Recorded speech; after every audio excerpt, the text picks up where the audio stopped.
छत्रपती शिवाजी महाराज टर्मिनसच्या प्लॅटफॉर्मवर अश्लील dance video shoot करणाऱ्या इन्फ्लुएन्सरला काही दिवसांपूर्वी अटक करण्यात आली होती। त्यानंतर मुंबई पोलिसांच्या समक्ष सर्वांची माफी मागत तिने व्हिडिओ देखील पोस्ट केला होता।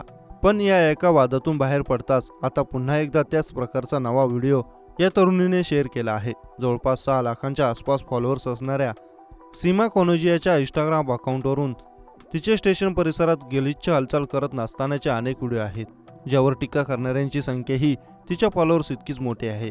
सार्वजनिक ठिकाणी उपद्रव निर्माण करतानाचा एक नवीन व्हिडिओ आता सीमाने पोस्ट केला आहे। यामध्ये ती CSMT स्थानकावर काळ्या रंगाचे कपडे घालून विचित्र प्रकारे नाचताना दिसत आहे। यावेळी बाजूने जाणाऱ्या एका व्यक्तीला तिचा धक्का लागतो। यानंतर थांबायचं सोडून ती उलट त्या व्यक्तीला रुळाच्या दिशेने पुन्हा ढकलण्याचा प्रयत्न करते। यामध्ये व्यक्तीच्या कानातील ब्लूटूथ सुद्धा खाली पडते, ज्यावरून संतापलेला तो इसम सीमाच्या कानाखाली मारायला जातो। डोक्याला हात लागल्यावर सीमा खाली पडते आणि मागून 2 जण येऊन त्या इसमाला मारल्याचा अभिनय करतात।